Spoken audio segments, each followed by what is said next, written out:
I moved to East Los Angeles the summer after high school. My parents bought the house from my aunt and uncle who had just moved out. We already had family in that area, so it felt familiar. The neighborhood was nice and quiet. The plan for me was to live with my parents and save some money while I figured out what I wanted next. I was getting ready to start community college and apply to a medical assistant program. Back then, everybody had an opinion about East LA.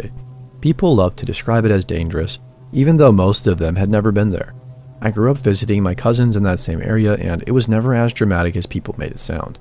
These places are not scary to me. They are just neighborhoods where people live. I met Michael at my cousin's house party that summer. He had tattoos and looked edgy. When he asked me out, I said yes. I was flattered and curious what he would be like. He told me he knew a place that has the best guava nectar in town and that we could go to a drive-in movie afterward. I actually laughed. I like guava nectar, but I have never heard anyone hype it up like that. But like I said, I was curious and I agreed. He parked at the drive-in first. He said we could leave the car there, walk to the restaurant, and come back for the movie. We even asked the employees if that was going to be okay. They said yes, as long as we paid a small fee, which he did. Something about the plan felt strange. The restaurant was about a 20-minute walk away, and the movie started at 9 p.m. It was close to 8. I asked him if it was smart to walk by ourselves so late. He smiled and said he thought I was not afraid of the neighborhoods like this since I had spent so much time in East LA. He said it like a challenge. I remembered mentioning that earlier, and he used my own words to keep me from saying no, so I went along with it. Very few people were on the street and it was dark. As we got closer to the restaurant, he stopped a few times to show me videos on his phone. They were silly clips that he thought were funny. I was uneasy about the walk. It felt like Michael wanted it to last longer than it should have. Something was off. Looking back, I think Michael was stalling. Then a car pulled up beside us. A masked man got out and walked toward us. For a second, I thought it might be a prank like for a YouTube video. Then I heard his voice and he said, "I need your phone and wallet." I remember thinking he sounded young, maybe high school age.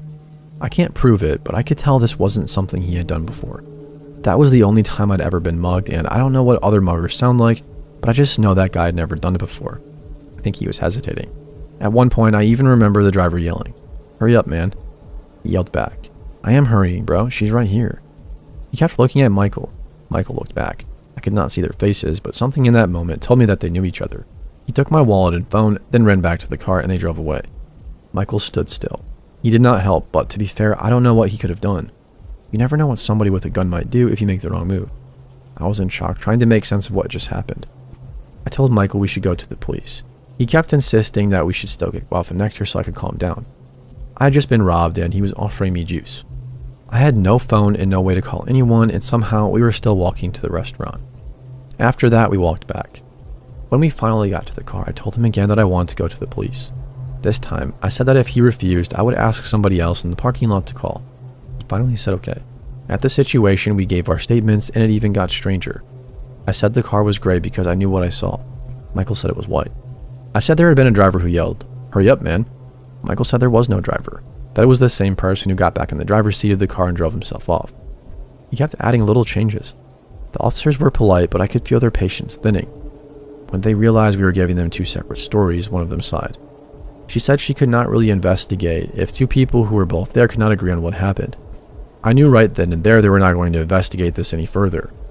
Michael drove me home. When my parents found out what had happened, they were furious. My mom told me to never talk to Michael again.